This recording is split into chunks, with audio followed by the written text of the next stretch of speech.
Pak Rimsad, saya ingin cerita dari Pak Pendeta Elmun Rumah Orbo.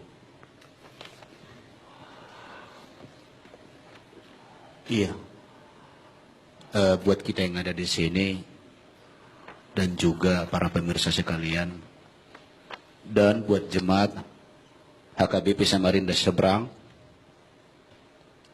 yang saat ini sedang bergabung, saya sampaikan salam sejahtera, Shalom. Pelayanan saya untuk Samarinda Seberang, HKBP Samarinda Seberang itu adalah program daripada gereja distrik 27, Kaltimsel dan Kaltara yang mengadakan tukar mimbar. Sesungguhnya saya adalah pelayan di Balikpapan, tapi pada saat itu mendapat tugas untuk melayani di HKBP Samarinda Seberang. Pagi-pagi menuju gereja, saya senang berjalan dengan Trinity Hutahayan, satu mobil dengan dia, dengan Riang.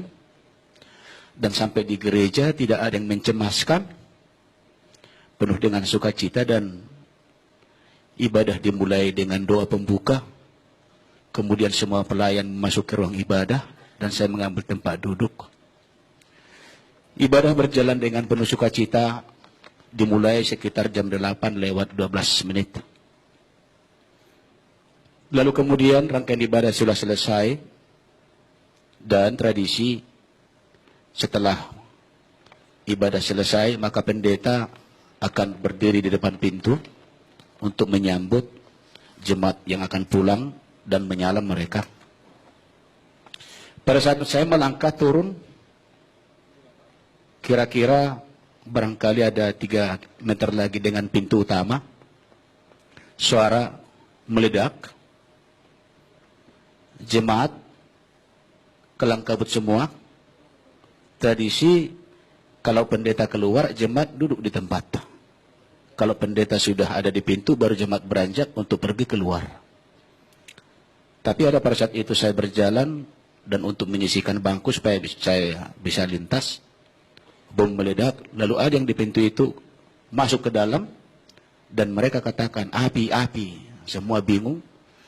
Dan kemudian meledak lagi dalam beruntun mungkin ada 1 menit. Saya sudah di depan api ini, dan kemudian ketiga kali meledak lagi, saya sudah dihembuskan oleh api ini. Saya katakan begini, dan api ini membubung sampai kata seperti gelombang laut di dalam ruangan ibadah dan gelap sekali. Ledakan itu luar biasa. Dan saya lihat setelah asapnya hilang, saya lihat itu motor masih berapi, menyala. Lalu saya katakan cari air. Saya sendiri berlari untuk kamar mandi cari air. Dan melihat anak-anak ini panas katanya, panas. Panas. Dan sebagian menyiram anak ini dengan air tanpa disadari. Lalu sebagian lagi membuka pakaiannya. Lalu menangis. Saya kembali dari kamar mandi, cepat siram. Dan sebagian ngambil lumpur untuk motor yang terbakar ini. Dan kemudian tidak ada lagi orang di situ, sudah pada takut semua. Saya bilang, matikan api ini. Itu pekarangan gereja sudah sepi karena takut semua, jemaat sudah ke belakang untuk mengamankan anak-anak ini. Seorang laki-laki yang tidak saya kenal mengatakan teroris. Waktu dia mengatakan terus, saya lihat, apa kamu bilang? Teroris, Pak. Saya kejar tadi, tapi saya nggak mampu mengejarnya. Dia lari ke sungai. Jadi saya lihat memang dia basah bajunya dan masih airnya menetes. Ini saya kejar, Pak, tapi apa? Tapi saya nggak sanggup. Lalu saya katakan, saya tidak akan, teroris, tangkap, kejar. Saya sendiri mengarah dan berlari, dan semua orang yang ada di situ berlari kembali menuju tempat yang dikatakan itu. Lalu saya ke tepi sungai ini. Orang-orang juga banyak, tidak tahu lagi kemana arahnya. Lalu dikatakan masih di sana katanya. Lalu saya lari lagi ke situ lagi, harus ditangkap saya bilang. Nah, lalu kemudian saya mengarah ke sungai. Di atas sungai itu banyak kayu-kayu besar, dan saya melihat ada kapal kecil. Kemudian ada lebih besar sedikit, di mana di sana ada 2 orang security. Lalu kemudian dari tepian dari darat, saya sekarang sudah di atas air, di atas kayu-kayu yang besar, gelondongan kayu yang besar. Lalu saya katakan, cepat, saya bilang gitu. Lalu warga dari tepian mengatakan, dilepaskan katanya. Karena kapal daripada security ini ngambil jarak kembali lagi dengan kapal di mana teroris itu ada, kapal kecil itu. Bawa ke sini, tangkap, bawa ke sini, saya katakan. Tangkap, saya bilang. Lalu kemudian security ini merapat kembali dan didorong ini kapal ini ke daratan. Saya lihat warga ini memang marah besar. Saya juga berlari, ada beberapa ratus meter saya berlari juga untuk dibawa ke arah ketepian. Saya lihat, waduh ini orangnya. Saya katakan, jangan bawa ke darat. Jangan bawa ke darat. Kita tidak mengizinkan adanya pemukulan, kita tidak mengizinkan adanya kekerasan. Kita menanamkan kasih dan itu yang kita khotbahkan. Jangan bawa ke polisi. Karena warga semua mengatakan bunuh, matikan. Sudah seperti itu. Lalu saya katakan bawa ke polisi, bawa ke Polres. Jangan. Sehingga ada di dalam polisi 2 orang dan beberapa warga dibawa. Entah di mana mendaratnya saya tidak tahu lagi. Lalu saya ke gereja bertanya anak-anak bagaimana. Korban bagaimana. Udah dilarikan Amang ke rumah sakit. Lalu kemudian saya lihat situasi tidak begitu kondusif lagi. Sebenarnya dalam kondisi ini saya berharap pada saat itu polisi segera turun. Lalu saya mengenal ada seorang ketua panitia Natal di Samarinda, ketua Natal panitia Natal di Balikpapan, namanya Pak Momot dari Polisi Air.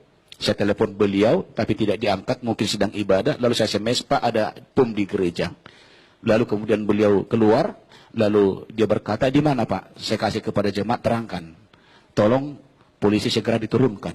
Nah itu saya katakan kepada beliau. Nah kemudian saya dipanggil untuk ke Polresta Samarinda, dan saya terangkan di sana tentang kejadian tersebut. Tapi sebelum ada penjelasan di sana, karena saya agak lama menunggu, saya minta kepada petugas, siapa di sini yang paling tinggi apanya kedudukannya? Apakah di sini ada Kapolres? Gak ada Pak, tapi itu Waka ada. Lalu saya katakan, Pak, saya bisa bertemu dengan pelaku. Saya bilang, dalam rangka apa Pak? Saya bilang, saya ingin berdoa buat dia. Dia tidak tahu apa yang dia lakukan ini. Saya ingin berdoa, memberikan kesejukan batin kepadanya. Itu saya katakan kepada dia. Saya ingin menyampaikan damai buat kehidupan dia. Kenapa sampai seperti itu? Sebentar Pak, dilihatnya kembali ke dalam, seperti enggak memungkinkan Pak. Tolong usahakan nanti, kalau bisa. Saya tidak melakukan apa-apa, saya hanya berdoa memegang tangan dia, yang sudah melemparkan bom itu. Saya akan mendoakan dia dan memegang kepalanya. Semoga pikirannya diberkati oleh Tuhan, dan sejahtera ada dalam kehidupannya. Lalu kemudian saya beberapa lama di Kapolresta, saya melihat begitu polisi dan begitu seriusnya waktu saya mau turun, mau keluar, karena saya diawasi, dikatakan Pak jangan dulu karena itu sekarang sudah berdatangan jaringannya. Dan memang saya akui polisi kita luar biasa di sana, karena tidak beberapa lama lagi waktu saya turun ke bawah, beberapa gerombolan mereka sudah ditarik bersama dengan istri-istrinya dan juga anak-anaknya. Luar biasa kepolisian kita kalau itu, saya akui. Nah saya keluar dari situ, lalu saya berpikir, apa yang saya katakan, apa yang saya lakukan sebagai gembala. Saya tahu semua jemaat itu kebingungan, umat itu, bapak dan ibu itu kebingungan. Saya katakan kepada majelis, kumpulkan semua orang tua di satu rumah. Saya tahu itu trauma besar, kumpulkan semua. Lalu majelis mengumpulkan, lalu saya terangkan kembali kepada mereka, bapak ibu sekalian, saya bilang setelah pulang dari kepolisian, bapak ibu sekalian, jangan ada niat mengutuk, jangan ada kata-kata yang menghakimi, tapi berdoalah. Sebab kita yakin dan percaya, di baliknya ini ada sesuatu, berdoalah. Dan jangan ada menyangka ini hal-hal antara agama dengan agama, tapi berdoalah. Ketepatan jemaat ini adalah jemaat yang kedua mempergunakan gereja ini. Gereja ini gereja oikumene, milik daripada perusahaan yang dipakai oleh 5 jemaat. Dan HKBP adalah urutan yang kedua dalam penggunaan gereja tersebut. Lalu saya kata, mereka yang sudah 16 tahun ada di sana, tetapi tidak bisa memiliki gereja. Lalu saya mengatakan, siapa tahu di balik ini, gereja kita nanti menjadi ada. Berdoalah saya bilang. Dan jangan sampai ada pengutukan. Setelah jemaat mengatakan iya Amang, lalu saya katakan sudah siap kita, sudah. Nah oleh karena itu saya minta seorang ibu untuk memimpin doa dan seorang bapak membawa doa dan saya akan menutup dalam doa. Setelah terlaksana demikian baru saya katakan sekarang kita melangkah ke rumah sakit karena mereka semua dalam gemetaran. Kita melangkah ke rumah sakit karena anak-anak yang di sana adalah anak-anak kita. Mereka ketakutan, ayo saya ikut sekarang ke rumah sakit. Saya juga akan ke rumah sakit. Lalu kami di sana, karena memang rumah sakit Abdul Muiz itu fasilitasnya barangkali dilihat oleh orang-orang mengerti kurang untuk menyikapi seperti itu, penyakit seperti itu, kondisi seperti itu, lalu dipindahkan ke rumah sakit yang lebih besar. Dan saat yang membuat saya miris kembali lagi, saat anak-anak ini saya dekati juga, dan para medis membuka semuanya, dan saya lihat itu sudah botak dan hitam, saya tidak mengenal lagi. Anak yang tadi bersama-sama dengan saya ketawa waktu pergi ke gereja, tidak seperti itu lagi, saya nggak mengenal lagi orangnya.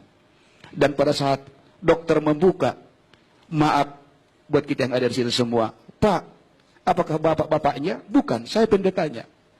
Ini Pak, maaf buat kita semua. Di alat kelaminnya itu ada beberapa kaca menutup lubangnya. Kaca-kaca di sekitar pahanya itu bergerak. Ini harus dibuka ini Pak, saya bilang. Terserah, ini harus dibuka kata dokter. Terserah Bapak, lakukan yang terbaik. Saya hanya berdoa. Seperti itu.